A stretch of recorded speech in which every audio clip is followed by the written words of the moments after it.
Well, good morning, afternoon, or evening. I'm Professor Rios, and welcome to week 3 of the climate change course. This week, we cover greenhouse gases and a little bit of an introduction to radiative forcing at the end, although that will be covered in more detail next lesson or week 4. So having said that, let's put this in presentation mode and get going. Remember, this is a content video, so there's really nothing administrative other than letting me tell you that you should be looking into Brightspace and looking through the announcements and anything that may have been sent during the week, so that you can keep up with all the material of the class. So let's get going. So greenhouse gases. Last week, we addressed the issue of the greenhouse effect, which is when shortwave solar energy makes it through the atmosphere. Some of it is re-radiated back as long wave terrestrial energy and then sort of absorbed by greenhouse gases like water vapor and methane and CO2 and so on. So that is what makes the Earth a livable planet, as opposed to a very, very, very cold planet like Mars that has effectively no greenhouse effect. Okay? So we talked about the idea of which are the molecules that are considered greenhouse gases. So CO2, water vapor, ozone, methane, nitrous oxide. And there are two others, chlorofluorocarbons, and of course,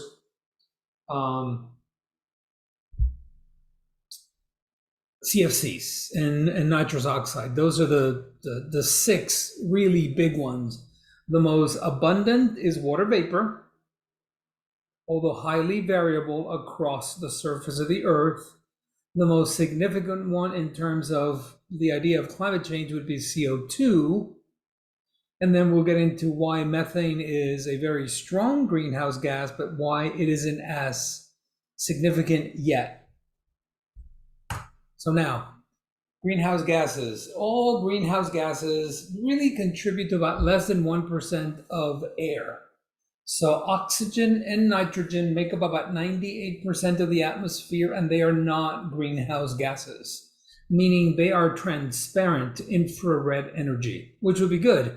Otherwise, the Earth would be an oven that would clearly not support life. So that's sort of the whole idea there.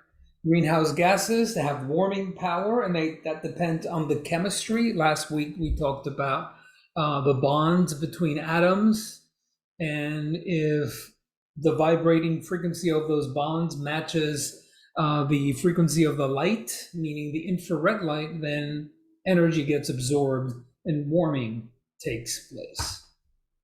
CH4, or methane, is stronger than CO2. So why aren't we talking about this compared to this? Well, CH4 is less abundant. And because of that, its overall effect on the atmosphere is, as of now, still less. So let's look at the contribution. So we're talking about net contribution to the greenhouse effect. Water vapor, because there's more of it, 50%. Clouds, 25%. CO2, 20%. And then methane and others up to a minor extent. But here's a reason why CH4 is less significant.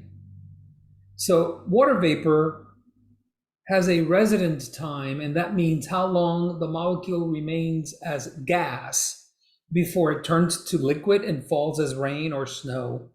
It usually lasts about 9 days on average. It can be less. Methane remains in the atmosphere for about 12 years before it is recycled back. However, CO2 can remain in the atmosphere from decades to centuries.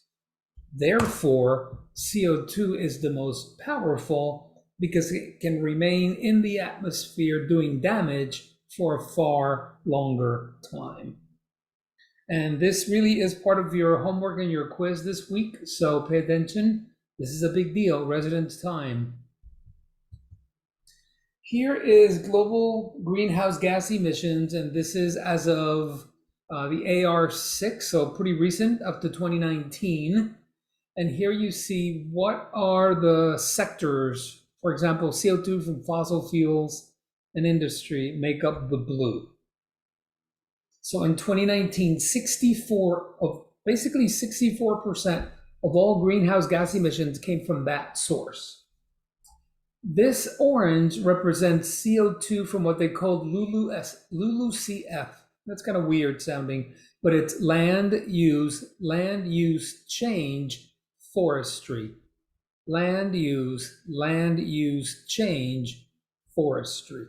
So this CO2 is different than this CO2 in terms of its source, but it's still CO2. And then you have methane, nitrous oxide, and fluorinated gases will be this little thin sliver of green, which over time has gotten thicker. So that's basically the breakdown, and you can see the change from 90 to 2000 to 2010 to 2019.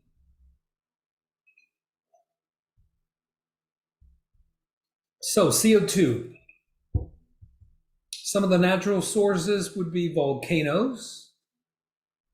Every time you exhale, so you fit into that second bullet, and when organic matter decays.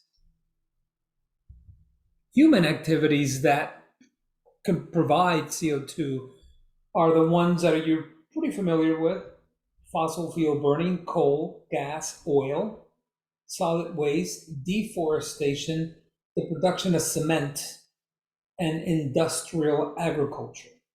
So those are the big sources of CO2. Some natural, others human added.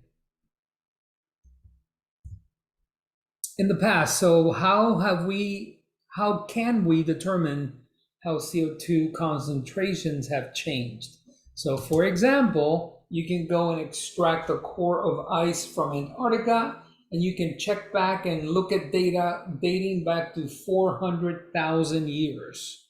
And it's really long enough of a record to understand natural climate change. And this is what a slice of that ice core might look like. Those little teeny tiny frozen in time bubbles of air can be analyzed for CO2 concentration, CH4, and other particulates. From this, you can reconstruct climate. And later in the term, we're going to get into something called paleoclimatology, which is the science of reconstructing climate before there were weather stations out there. So this slice would be what this individual here is holding. Again, each of these little bubbles, it is a frozen in time trapped bubble of air which contains a sample of the atmosphere dating back to whenever. And ice cores literally look like tree rings. And sometimes those rings are dark because they're full of ash and dust from volcanoes. Sometimes the rings are thick. Other times the rings are thin. Less snow, more snow. Here's what carbon dioxide how it has changed. Really, this is dating back to 10,000 years ago. The real record began, or the actual measured record began in 1998. So before 98, ice core data, after 98, measured. And look what's happened: 60, 80, 2000, 2020, compared to how little it changed over time when humans had no impact.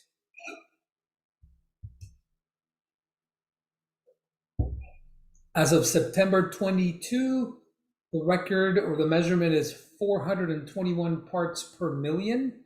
That means that out of every 1 million molecules in a sample of air, like air you breathe, 421 of them contain CO2, or 421 of those 1 million molecules are CO2 molecules. Make sense?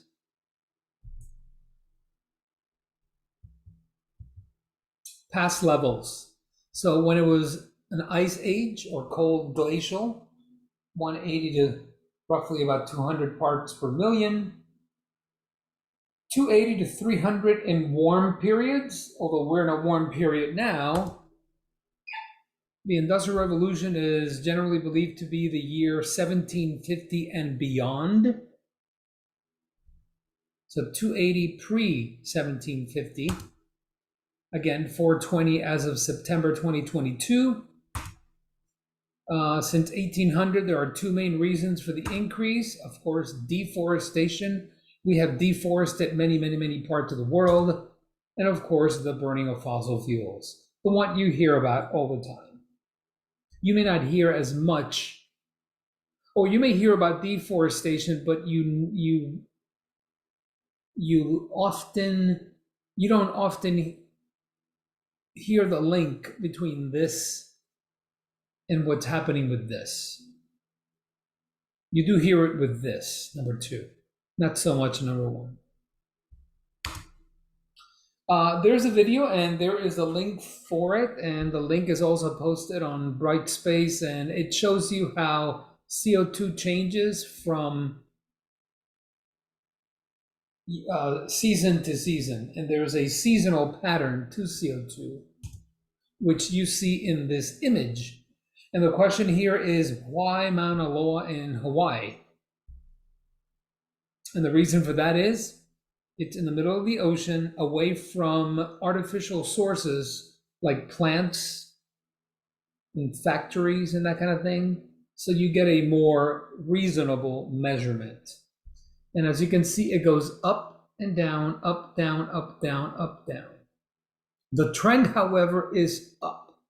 And the reason it goes up during our late winter when there are no leaves on the trees in the northern hemisphere. The northern hemisphere has the most trees of any hemisphere, of either hemisphere rather. And then in our summer, when the leaves are out, then the atmosphere can suck up a bit more CO2, so it goes down. So the pattern is very predictable. All right, this gets us to what's called a feedback loop. And this image right here gives you a sense of what a positive feedback loop is. Do not assume positive is good, negative is bad. That is not the association you need to make. Positive means reinforcing. Negative means counteracting. So let's go back to positive. So you increase CO2, which leads to global warming, which increases evaporation, which warms the atmosphere, which leads to more global warming, which increases evaporation. Get it? You see how it's reinforcing? And we'll get into more examples of that. And of course, a negative feedback loop is counteracting, where the original effect has the opposite effect at the end. So global warming increases evaporation, which increases low clouds, which cools the atmosphere. So there's all these competing factors going on in the atmosphere, which is what makes climate science, frankly, complicated. Because this is difficult to model on computers. We're not going to get into that, but just letting you know that these competing feedback loops, whether they be negative or counteracting or positive or reinforcing, can be really complicated. All right, let's look at methane. So methane, see here's some of the natural sources. Some of the human activity sources. Past levels of CH4. So in the 1700 and beyond, they've gone up quite a bit, increasing especially since the 1980s. It leveled off a bit, increased again in 2007.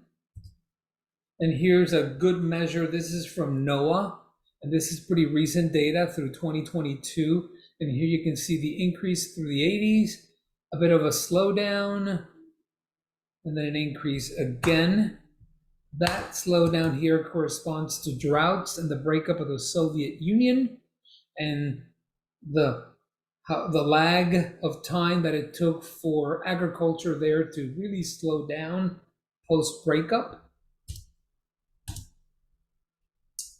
Every time frozen ground, so high latitude permafrost, melts, it releases methane into the atmosphere. So for example, in places like Alaska, Canada, Siberia, northern Europe, and Canada.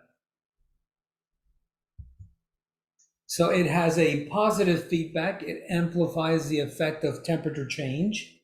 Remember, it's reinforcing, or it amplifies it. And it can lead to something called a tipping point. And a tipping point is when a climate system enters a new state from which it cannot return. So it's like a new normal, as it were. Here is, for example, this is looking down on the North Pole.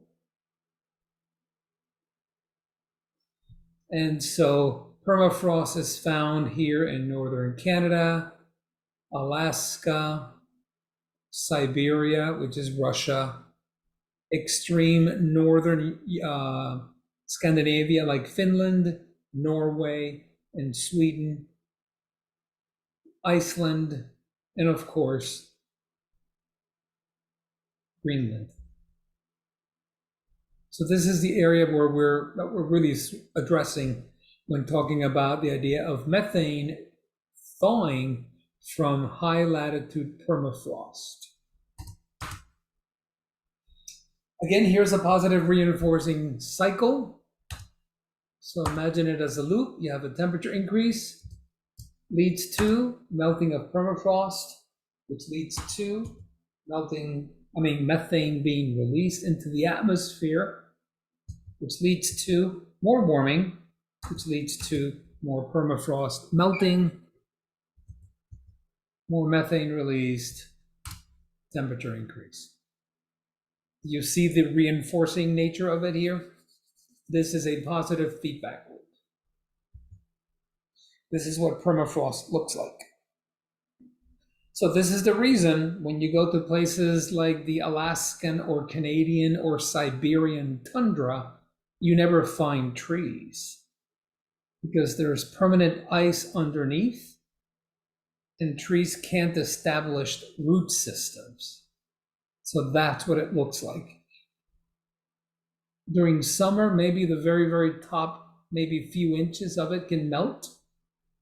But if you dig far enough down, you're going to find ice.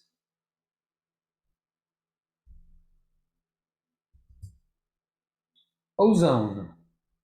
So tropospheric ozone. Remember, troposphere is the layer above the stratosphere, which is where we live. So it's the second layer.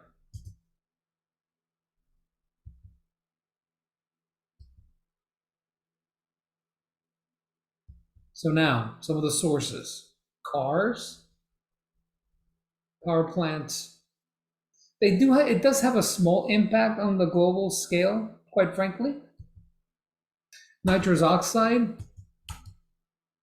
Notice whereas CO2 is measured in parts per million, this is measured in parts per billion. So what that means is for every billion molecules of air, there are 335 molecules of nitrous oxide. So it's not a lot. But it can remain in the atmosphere for a very long time. Some of the natural sources, some of the human sources. Again, some of it can release in that same permafrost melting, Alaska, Canada, Russia, positive feedback. And here's what the concentration has done since about the year 2000. It hasn't increased as dramatically as CO2, but it has increased. Fluorocarbons, which contain chlorofluorocarbons, hydrofluorocarbons, fluorinated gases, things like coolants. They do enhance the greenhouse effect. They destroy ozone in the upper, the middle part of the stratosphere, which is, by the way, the good ozone. You don't want ozone near the surface where we live, because if you breathe in ozone, it's very, very irritating to your respiratory system. But up in the upper atmosphere, it functions like a good pair of sunglasses, filtering out ultraviolet energy.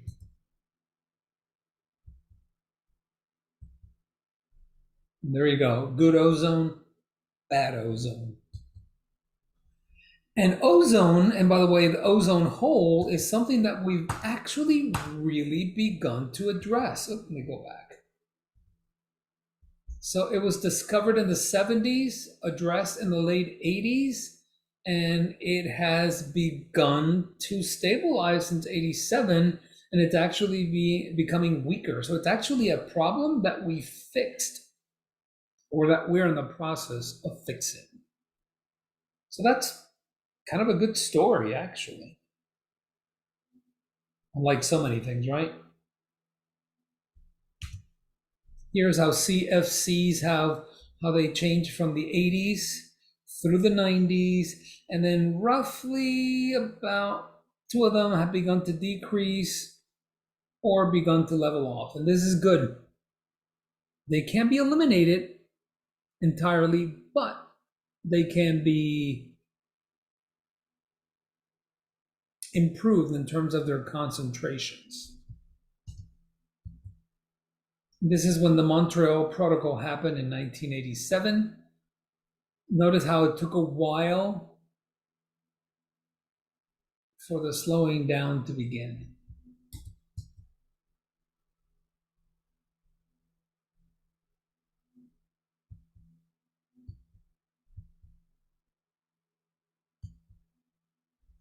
So it has a really long residence time, these CFCs, so they can do damage for a very long time. So it's going to take a while for the overall effect to be lessened. And remember, because we're warming the stratosphere, greenhouse effect, enhance the greenhouse effect, the stratosphere above it is cooling. Water vapor. It's the #1 greenhouse gas in terms of concentration. But as I mentioned before, water vapor is not evenly distributed. So if you go to the Congo in Africa, or the Caribbean, or the Amazon, there's a lot of water vapor in the air there. But if you go to the desert, if you go to Arizona, if you go to the Sahara, water vapor is much, much more limited. So it has a residence time on average of only 9 days. That's it. So in a warmer world, there's more evaporation, and more H2O in the form of gas in the atmosphere leads to a positive feedback, which is again reinforcing. Okay, and so the idea of how much CO2 has contributed to warming versus how much H2O can contribute as well. So let's look at the water vapor positive feedback. So if you increase CO2 and methane, and you increase the temperature, you have more evaporation, an increase in water vapor overall. Imagine standing over a pot of water that's boiling, you feel that moisture in your face. That's what's happening as you do this. Okay? More warming, more evaporation, more water vapor, temperature increase. Can you see how this is reinforcing and why it is called a positive feedback? So in a warming world, wet places may get wetter and dry places may get drier. So this may be like, well, if it's wetter, that's not bad. At least there's no drought. Well, there's the risk maybe that all the rain falls at once, or you get too much. Too much rain isn't good for agriculture. Just like too little rain is not good for agriculture. So that's the thing to consider. Aerosols.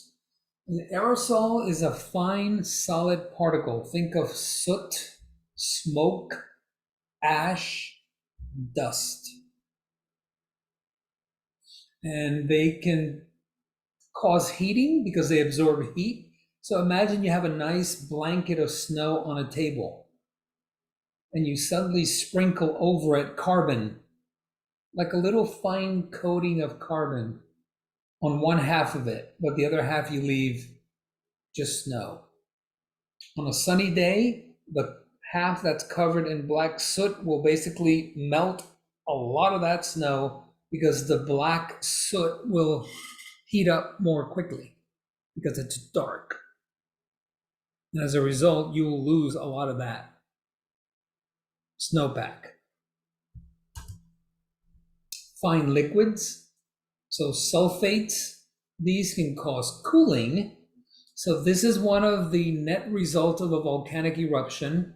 It dumps a whole bunch of chemicals in the atmosphere which react with water vapor to form other chemicals. 1950s to 1970s, global cooling, industrial growth, lots of pollution, and more aerosols in the air.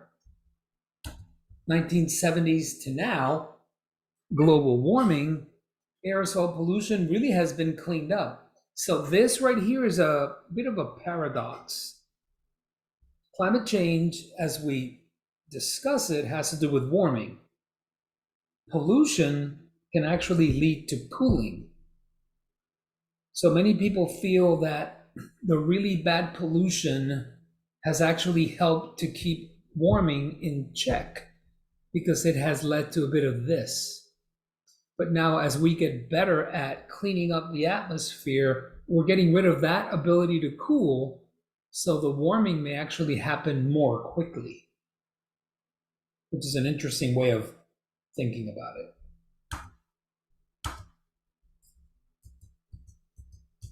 There you go. So we have two different types, direct effect and indirect. So the indirect is when a chemical change happens, and a direct effect is simply the input of material into the atmosphere, which reflects light back.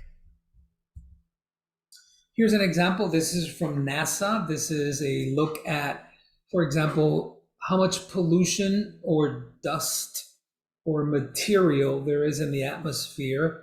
So the orange and brown colors tell you there's more stuff in the air. So no, not surprisingly, the deserts, Saharan dust. And in China and Southeast Asia, it's pollution from fires, forest fires, industry. Aerosols and volcanoes. So very large eruptions release a lot of sulfur dioxide, which become sulfate aerosols up in the atmosphere.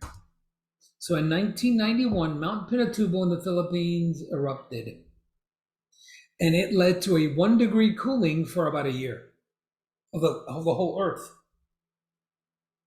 It's the largest eruption that we've had really probably over the past few hundred years.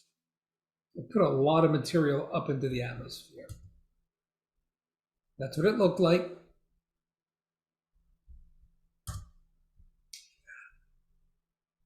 On a funny side, I love this image because here's a farmer and his ox plowing the field while that is taking place. I don't think it's what I would be doing, but hey, I found it interesting. Again, that's what Pinatubo looked like when it erupted. And so I know this is hard to look at, the weird image. So let's focus on August to September. In fact, let's go. There you go. That's the first image. That's April to May, June to July, August to September, December to January of 1991 into 1993. So this is pre-eruption. Then the eruption takes place and the upper level winds carry the dust. So the darker the color, the more orange and red, the more stuff there is in the air. And notice what happens as you go from no eruption, after the eruption, then it spreads basically globally, which means if the atmosphere has a lot of aerosols in it, it can reflect back a lot of sunlight, which is why the Earth cooled. By 1993 into 94, it had gone away. It had basically been rained out, washed away, scrubbed out of the atmosphere. So pre-eruption, post-eruption at its worst, and then as it began to sort of settle out. So volcanic eruptions have a cooling effect on the atmosphere. Again, it's all about radiation. So if the radiation budget is out of balance, you can either warm up or cool down. So there are climate forcing agents. These are the things that can warm or cool the atmosphere. These agents, by the way, would be things like CO2 and methane and CFCs. So radiative forcing can be either positive, warming, or negative, cooling. There's going to be a whole lesson on this, so this is just an introduction. So remember, there's that solar constant we talked about last class, 340 watts per square meter. Some of it is reflected, some of it is absorbed by the atmosphere and the surface. If more energy is absorbed, you warm. If less, you cool. That should just make sense without even looking at anything else, right? If you take in less heat from the sun into the earth, you're going to cool down. If you take more, meaning you let less of it escape back, you're going to heat up. So now, pre-industrial 1750 to 2005, this would be the fourth report from the IPCC. This is 2007. Then there is up to 2011, that would be the fifth report. And up to 2019, that would be the latest or sixth report. So now, how much have we added to that 340? Let's go back to this. How much have we added to this number, which is the number we would want to remain at so that there is stability? So, as of AR4, 1.66. As of AR5, 2.29, which is 43% higher than AR4. As of AR6, 2.72, which is up 19% from AR5. And the noteworthy note here is that of the overall 0.43% increase, right? 0.43 added to this gives you this number. 0.34 of it is tied directly to the increase in greenhouse gases. So that's the key takeaway. Here is from AR6, one of the graphics. So again, how much forcing have you added? So this would be a 1 watt per meter squared added to the 340, or a 2. So notice we're at 2.72, right? This number right here, this number is this red bar.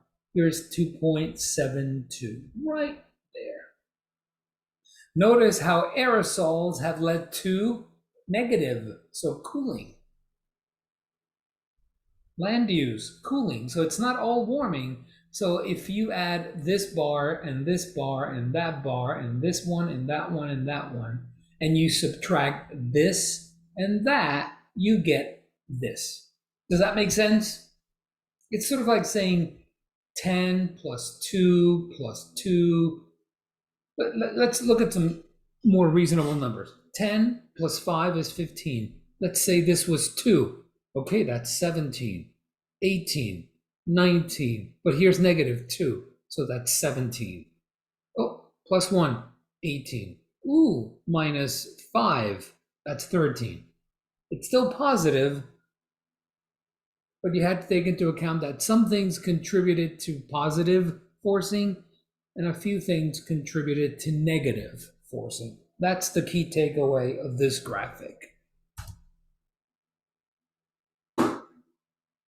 And here we go, and another way of looking at the same graphic. So these are the natural forces, volcanic and solar. They added very little. The human component, and remember, this is what that word means, anthropogenic. Anything with anthro is human. So anthropology, right? The study of humans. So anthropogenic is human aided or caused. Here, it gives you a sense of how much radiative forcing was added. This next graph gives it to you in terms of how much it contributed to the temperature. So again, it's all about radiation. So summing it all up, if you add up all the pluses and negatives, you get this number. So CO2 is the main driver of climate. Now, methane could be a really important driver of climate, especially if we begin to melt more and more permafrost, which contains methane trapped inside of it. That's from the AR6 update. And that's what I have for you. So, pretty important lesson. Again, it follows from the previous two, and this one will follow into the upcoming lessons. So don't just forget about them. If you have any questions, please let me know. Come to the live office hour or set one up with me, and I'd be happy to address and answer any questions you have. Otherwise, I wish you well. Hope you have a great week, and we'll talk to you soon. Bye.